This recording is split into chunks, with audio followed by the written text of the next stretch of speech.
Di man araw-araw na nakangiti,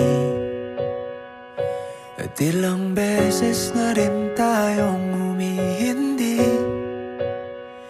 Di na mapilang ang ating mga tampuhan, away bati natin di na namamalayan. Eto tayo, ngunit sa huli palagi